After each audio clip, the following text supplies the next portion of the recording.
அஸ்ஸலாமு அலைக்கும். Hi friends, welcome back. நம்ம இன்னைக்கு ரொம்ப சூப்பரான, அதே நேரத்தில் ரொம்ப ஹெல்த்தியான ஒரு டிஷ் தான் பார்க்க போகிறோம். கர்நாடகாவில் ரொம்ப ஃபேமஸான பிசிபெல்லாபாத் ரெசிபி இன்னைக்கு நம்ம செய்ய போகிறோம். அதே டேஸ்ட் குறையாம நம்ம வீட்லேயும் சூப்பராக ரெடி பண்ண முடியும். ரொம்ப ஈஸியாக செய்கிறது மட்டும் இல்லை, அதை ரொம்ப டேஸ்ட்டாகவும் செய்ய முடியும். அதே மாதிரி எங்கேயாவது பிக்னிக் போக நீங்கள் பிளான் பண்ணியிருந்தா கூட இதை செஞ்சு எடுத்துக்கரலாம். அது மட்டும் இல்லை, ஆஃபீஸ் காலேஜுக்கு கூட நீங்கள் கட்டி கொடுத்துடலாம். அதோட டெக்ஸ்சர் மாறாமல், டேஸ்ட்டும் மாறாமல் நம்ம சூப்பராக செய்ய முடியும். இதுக்கு சைடிஷ்னு பார்த்தா ஒரு அப்பளம் மட்டும் இருந்தால் போதும், ரொம்ப சூப்பராக இருக்கும். ஏன்னா இதுலேயே நம்ம காயெல்லாம் சேர்த்து செஞ்சுருக்கிறதுனால எந்த சைடிஷும் பெருசாக தேவைப்படாது. வாங்க இப்போ நம்ம டேஸ்டான பிசிபெல்லாபாத் எப்படி செய்யுதுன்னு பார்ப்போம். அதுக்கு முன்னாடி நம்ம சேனலுக்கு புதுசாக வரீங்க அப்படின்னு சொன்னால் உங்களுக்கு பிடிச்சிருந்தா பார்த்துட்டு லைக் பண்ணி வச்சுக்கோங்க. அதே மாதிரி சப்ஸ்கிரைப் பண்ணிவிட்டு பெல் பட்டனை கிளிக் பண்ணால் நீங்கள் மிஸ் பண்ணாமல் எல்லா வீடியோவுமே பார்த்துடலாம். நம்ம கிச்சன் வந்தமே முதல்ல செய்ய வேண்டியது அரிசியும் பருப்பையும் ஊற வச்சிடணும். ஊற வைக்கிறதுக்கு டயத்துன்னு பார்த்தீங்கன்னா ஒரு அரை மணி நேரத்துலேருந்து 3/4 மணி நேரம் ஊறினா நமக்கு நல்லா சாப்பாடு வெந்து வந்துடும். அளவுன்னு பார்த்தீங்கன்னா இதெல்லாம் ஒன்று எடுத்துருக்க அரிசி அதுக்கு அரையிலேருந்து 3/4 பருப்பு கரெக்டாக இருக்கும். காய் நான் இன்னைக்கு எடுத்திருக்கிறது கத்திரிக்காய், அது கூட பீன்ஸு, கேரட்டு, காலிஃப்ளவர், சவுச்சவ் எடுத்திருக்கேன். என் கையால் ஒரு கை ஃபுல்லாக பட்டாணி ஊற வச்சுருக்கேன். இப்போ ஃப்ரெஷ் பட்டாணி சீசன் இருக்கனால நீங்கள் அதையும் எடுத்துக்கரலாம். இப்போ காயெல்லாம் நல்லா அலசிட்டு இப்போ எல்லாத்தையும் நம்ம கட் பண்ணிவிட்டு அதுக்கப்புறம் நம்ம ரெடி பண்ணிக்கலாம். கேரட் நறுக்கிக்கிறேன். கத்திரிக்காயும் நம்ம தண்ணியில் தான் நறுக்கி போடணும். மற்ற காய்கறி மாதிரி நம்ம வச்சிட்டோம்னா கருத்து போயிடும். அது மாதிரி அரிசி ஒரு 2 தடவை களைஞ்சி ஊற்றிட்டு பருப்பையும் அரிசியும் ஒன்றா சேர்த்துட்டு ஊற வச்சுக்கரலாம். அதே மாதிரி நான் பொன்னி அரிசியாக எடுத்திருக்கேன். உங்களுக்கு பச்சரிசி விருப்பமாக இருந்தால் நீங்கள் பச்சரிசி சேர்த்துக்கலாம். நம்ம நார்மலாக சாப்பாடு ஆக்கிற பொன்னி அரிசி தான் நான் இன்னைக்கு செய்ய போகிறேன். காயெல்லாம் இந்த அளவு நறுக்கிக்கலாம். இப்போ கத்திரிக்காயும் பாருங்கள், இந்த சைஸில் நறுக்கிட்டோம்னா நமக்கு வெந்து வரத்துக்கு சாப்பாடோட சேர்ந்து குழைவாக வரத்துக்கு நல்லாயிருக்கும். அதனால் இந்த சைஸில் நறுக்கி வச்சுக்கலாம்.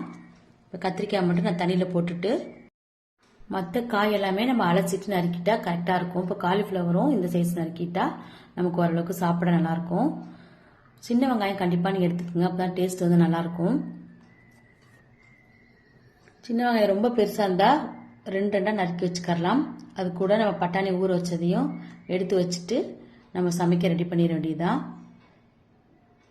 ஃப்ரெஷ் பட்டாணி இருந்தால் நீங்கள் கடைசியாக நம்ம போட்டுக்கலாம், இல்லாட்டா காயோட சேர்த்து நம்ம போடும்போது இது வெந்து வந்துடும் நமக்கு. மறக்காமல் ஒரு 8 மணி நேரம் ஊறுற மாதிரி நீங்கள் பட்டாணி பார்த்துக்கோங்க, காஞ்ச பட்டாணியாக இருந்தால். இப்போ சவுச்சவ் ஒரு பீஸ் நறுக்கி போட போகிறேன். நிறையா போட வேணாம், ஒரு பீஸ் போட்டால் கரெக்டாக இருக்கும். இப்போ சவுச்சவையும் இந்த அளவுக்கு நறுக்கிட்டா நமக்கு வெந்து வரத்துக்கு நல்லாயிருக்கும். இப்போ காய் எல்லாத்தையும் நறுக்கி வச்சிட்டோம்னா நம்ம டக்குன்னு தாளித்து ஒரு 5லேருந்து 6 விசில் வச்சு நம்ம ஆஃப் பண்ணி எடுத்துட்டோம்னா நமக்கு சூப்பராக ரெடி ஆயிரும். அவ்வளோதான் நமக்கு வேலையே. இப்போ காயெல்லாம் ரெடி பண்ணி வச்சாச்சு. நம்ம ஸ்டவ் ஆன் பண்ணி குக்கரை வச்சுருவோம். குக்கர் நல்லா சூடானதுக்கப்புறம் 3 டேபிள் ஸ்பூன் ஆயிலும் அது கூட 1 டேபிள் ஸ்பூன் நெய்யும் சேர்த்துக்கிட்டா நமக்கு வாசனை நல்லாயிருக்கும். நம்ம கடைசியாகவும் நெய் தாளித்து கொட்ட போகிறோம். அதனால் இப்போ 1 டேபிள் ஸ்பூன் மட்டும் நெய் சேர்த்துட்டு நல்லா எண்ணெய் காஞ்சதுக்கப்புறம் கடுகு வெடிக்க விட்டுக்குருவோம். நல்லா கடுகு வெடிச்சதுக்கப்புறம் அதுக்கப்புறம் ஜீரகத்தை சேர்த்துக்கோங்க. சேர்த்துட்டு இஞ்சி ஒரு சின்ன துண்டு, அது கூட 10 பல் பூண்டு தோலோடு நறுக்கி போட்டிருக்கேன். வச்சுட்டு அப்படியே பச்சை வாடை போனதுக்கப்புறம் நம்ம நறுக்கி வச்ச அந்த சின்ன வெங்காயத்தை இதில் சேர்த்துருவோம். அது கூடவே 2 பச்சை மிளகா சேர்த்துக்கிறேன். சின்ன பசங்க உங்கள் வீட்டில் இருந்தாங்க அப்படின்னு சொன்னால் பச்சை மிளகா ஸ்கிப் பண்ணிடுங்க. இப்போ 2 வதக்கிட்டு அடுத்து நம்ம தக்காளி நம்ம சேர்த்துருவோம். தக்காளி பெரிய சைஸ் இருந்தால் ஒரு 2 எடுத்துக்கோங்க, சின்னதாக இருந்தால் ஒரு 3 எடுத்துக்கிட்டால் கரெக்டாக இருக்கும். இப்போ எடுத்த அளவுக்கு இப்படி எடுத்த அளவே ஒரு 4லேருந்து 5 பேர் தாராளமாக சாப்பிட்லாம். பட்டாணியும் நம்ம இப்போ சேர்த்துருவோம். ஏன்னா நம்ம காஞ்ச பட்டாணி தான் ஊற வச்சு வச்சுக்கணும். அதனால் பட்டாணி இப்போ சேர்த்துட்டு மற்ற காயெல்லாம் ஒன்றா நீங்கள் சேர்த்து கலந்துட்டுக்கலாம். ஃப்ரெஷ் பட்டாணியெல்லாம் நீங்கள் கடைசியில் சேர்த்துக்கலாம், கரெக்டாக இருக்கும். இப்போ எல்லாத்தையும் கலந்துட்டுட்டு அடுத்து நறுக்கிற பீன்ஸு, கேரட்டு, காலிஃப்ளவர் எல்லாத்தையுமே நம்ம இப்போ சேர்த்துருவோம். ஒன்று அப்படியே சேர்த்துடலாம்.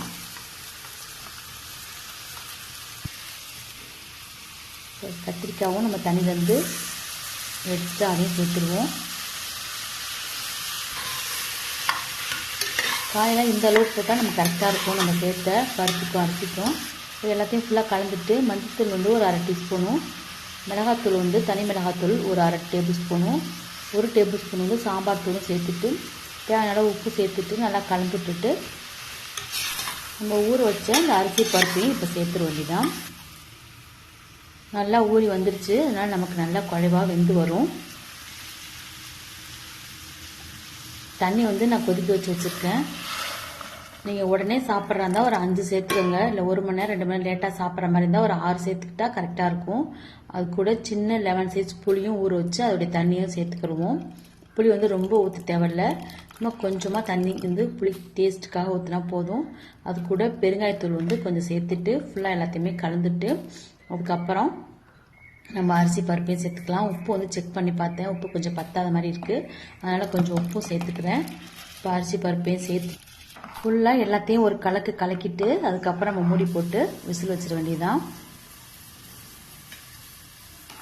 ஹை ஃப்ளேமில் ஒரு 5 விசில் வச்சுட்டு சிம்மில் ஒரு 5 நிமிஷம் வச்சு ஆஃப் பண்ணிட்டா கரெக்டாக இருக்கும் நமக்கு வந்து. இப்போ மூடி போட்டுருவோம். மல்லியில் வந்து பொடியை நறுக்கி வச்சுருக்கேன், அதை போட மறந்துட்டேன். இப்போ மூடி திறந்து மல்லியிலையும் போட்டுட்டு மூடி போட்டு நம்ம விசில் வச்சுருவோம் ஹைலே வச்சு. கடைசியாக கொஞ்சம் போட்டாலும் நம்ம இப்போ இடையில வேகும் போது கொஞ்சம் போட்டால் தான் நமக்கு இன்னும் வாசனையாக இருக்கும்.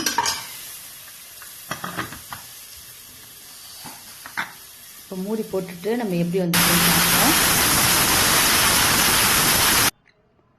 இப்போ சிம்மில் வச்சு நான் ஆஃப் பண்ணிட்டேன். இப்போ கேஸ் எல்லாம் ரெடியூஸ் ஆனதுக்கப்புறம் எப்படி இருக்குன்னு திறந்து பார்ப்போம்.